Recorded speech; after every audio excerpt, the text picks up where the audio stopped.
it's because of whatever happened, but that your past doesn't define you. It just was a part of you. I have this little girl inside of me that it feels abandoned. I'm learning how to feel my feelings, and it's not fun. Drinking was an excuse. I know now why that person's drinking. You definitely feel like you're alone. My life in general has changed quite a bit. Hi everyone. So when I made the decision to get sober a few years ago, I obviously knew it was going to change my life, but I don't think I really knew what some of those changes would be when I was going into my journey of sobriety.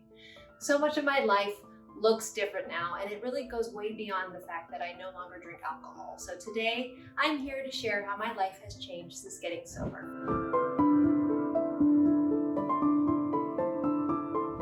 I definitely can tell that my life in general has changed quite a bit when it comes to my sobriety. Let's just start with number one.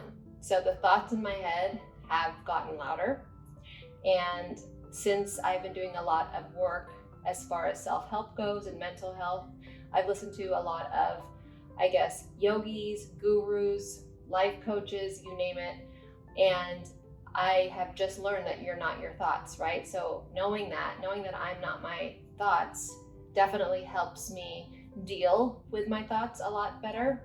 And also knowing that I'm not alone, and obviously having this platform here with you guys, being able to vent and not being judged for it, and just being open and vulnerable, really. And I think the more that I have, studied about the brain and about how it all works, I just accept it because it's just a thought, right? So a thought comes and goes all the time, and you just can't let it affect you, really, because you can easily react to your own thoughts, or you can just accept them.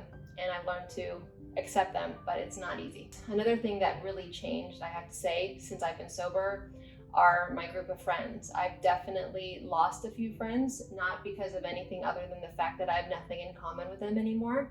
So when it comes to like going out and drinking or just coming over and drinking, that is no longer an option for me, right? So if I know that some of my friends are better drunk than they are sober, or they feel more relaxed, better drunk than sober, then probably best for me not to hang out with them, unfortunately. That doesn't mean that there's any animosity. It just means that we just don't have that in common anymore. You definitely feel like you're alone, but at the same time, the quality of my friends, even though there's not that much as far as quantity, but the quality has gone up. Like I surround myself now with people that motivate me, that inspire me, that I look up to. And I find that once I stopped drinking and stopped having that party girl reputation, I was inviting those types of people in, right? Because I was also a lot more reliable. I definitely was able to talk more with a clear head, and it wasn't just like the drunk Cheryl coming out and finally being able to talk. Another thing that has changed is that my vulnerability, right? Like I used to be more vulnerable when I was drunk because I didn't have those thoughts in my head judging my whatever I was saying, right? So like now I'm able just to accept those thoughts, and sometimes they get the best of me, and sometimes I will go to a friend that I look up to or someone who's a great listener and just kind of lay it all out, and someone who I know doesn't judge me. And it's interesting because ever since I've been sober, I have family members that drink to the point where there's no control. And as much as I've been feeling like drinking, which you can see right here on my channel, that YouTube video, seeing someone drunk is really, it's not so much a trigger, and more than like I have so much compassion and empathy for that person, because I know now why that person's drinking. It was always an excuse. Drinking was an excuse because it was a stressful day or a long day, or I worked so hard, so let me reward myself with a few freaking glasses of vodka sodas. It doesn't help. It doesn't do anything but numb. And I've noticed too that if you get drunk, let's say, and then you're hungover the next day, wow, your thoughts really come back to bite you in the butt, because you go through depression, right? A little bit. You go through that that feeling of shame, like I shouldn't have drank that much. So I've realized now, being a lot more clear-headed, my micromanaging though has gone up. I've also analyzed everything a lot, and I also have lost sleep. But I feel every day that I don't drink, I gain more and more respect for myself. The positive of all of this is that I am clear-headed, that I feel like I make better decisions, that I have more quality friends over quantity, that I am able to be there for my family and friends and be there with my whole heart and being able to listen and give great advice. And I'm also able to do the work as far as like after therapy sessions, I'm able to process all of that emotion. I'm also able to feel my feelings no matter how scary that is. I'm learning how to feel my feelings, and it's not fun, to be quite honest. And obviously, part of the reason why I felt like drinking again was to numb those feelings, because I'm so new to feeling sad. I'm so new to feeling uncertain. I'm so uncomfortable with all of those negative feelings, but really, I've just learned and grown so much over the past year that when humans evolve, like when we evolve, it's never just like, it's always an uphill battle, right? Like, because your brain gets so used to living a certain way and you get comfortable in that lifestyle. But I've been able to also have more courage because I've been sober to try new things. Because at the end of the day, my sobriety was the most courageous thing I've ever done. And I don't know if anything else will beat that. I think the hardest change to accept has been the fact that I have this little girl inside of me that it feels abandoned, that doesn't trust people, that gets jealous, that has these different characteristics about her. And I think what's so hard in my sobriety is instead of numbing, right, that little girl or treating her bad by drinking and disrespecting myself, I'm having to love her. I'm having to mother her.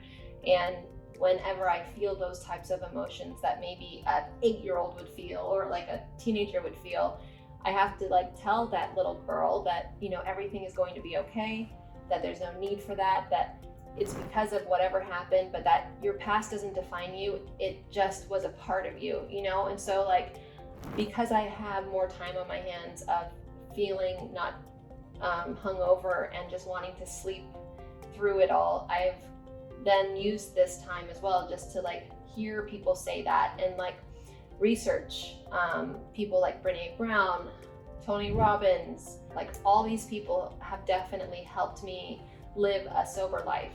And because at the end of the day, I do this YouTube channel because I want everyone to know that they're not alone, because I know at least one of you guys have felt maybe abandoned at times or whatever that is, but just to know that we're not our thoughts is very powerful. And it's part of life, right? Like, because you don't want everything just to be smooth sailing, then you haven't really lived your life.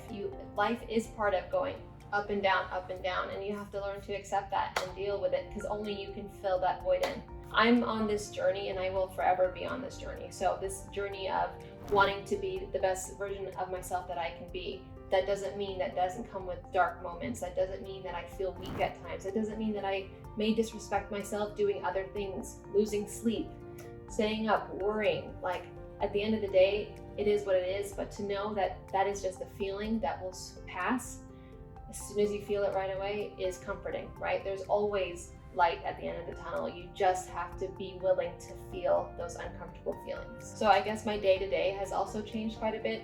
I haven't been great at it lately, I must admit, but I've had taken the time now to meditate twice a day. I journal. I feel eager to wake up and start a new day.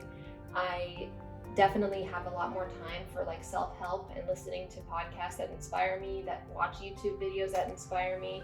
And I have gotten just a lot more done when it comes to productivity. I took up a new hobby, diamond painting. Definitely wouldn't be doing that drunk. And I think the only thing that I've lost was like now in my car, I used to listen to music and jam out, but now I only listen to Brene Brown or Oprah, Super Soul Sunday. Thanks for watching today's video on how getting sober has changed my life. I'm curious if any of you have been through maybe similar situations, even if it was a different type of life change. So let me know in the comments below. I have to say, one of my favorite things about this platform is connecting with you guys and getting to hear your perspectives in the comments. And even if I don't get a chance to respond right away, I really do read every single comment. And I've got some things in the works for us to connect even more, so stay tuned for that. And in the meantime, it would mean so much if you give me a thumbs up, subscribe to my channel for new videos coming to you every week, and hit that bell notification. Sending you all so much love and light as always. Bye.